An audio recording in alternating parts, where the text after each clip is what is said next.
So you've just activated the TKG service, and you're ready to start configuring your environment for Kubernetes clusters. During this lesson, we'll discuss creating vSphere namespaces.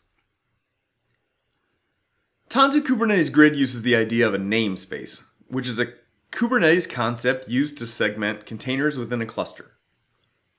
A vSphere namespace is used for similar reasons, but exists in the supervisor cluster.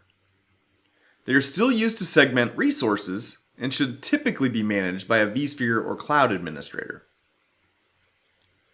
When you create a vSphere namespace, you're trying to combine a set of cloud resources, such as CPU, memory, and storage, with a set of users.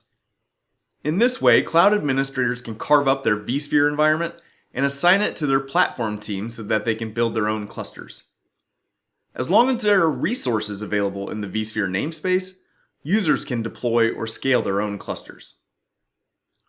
Also, each namespace gets its own network segment, so that clusters can be isolated at the network level as well. Let's look what is needed to create a new vSphere namespace. From the workload management screen in vCenter, we can click the Create Namespace button. We'll need to select the ESXi cluster where the namespace will live, and then give it a descriptive DNS compliant name such as Dev Team 1 or Production, or however you need to split up your clusters. In our case, I'll just create a namespace called POC since this is our proof of concept. When we finish creating the namespace, we'll be presented with some new configuration options and details about the namespace. Our first step is to assign a set of users to this namespace. We do this by using the Add Permissions button in the Permissions tile.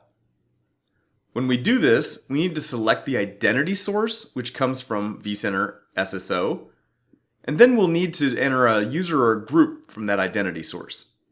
We'll also need to select a role, which determines how many permissions the resource has. Owners can modify and delete namespaces, the edit role can modify namespaces, and the view role can only perform read-only operations. Next up, we need to add resources to the namespace.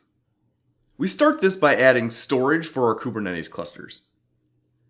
If we click the Add Storage button, we can select a storage policy that associates the namespace with a set of data stores.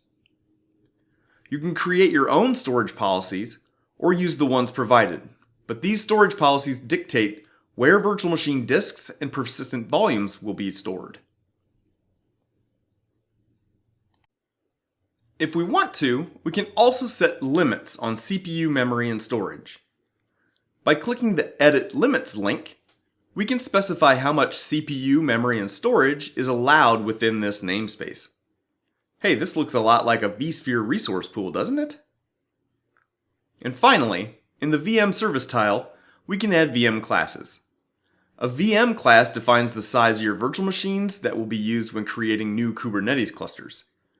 You'll notice that they are listed as best effort or guaranteed, which defines whether those resources are reserved to the virtual machine or shared. We've now created our first namespace together. Enjoy your lab where you'll create a vSphere namespace in your own SDDC.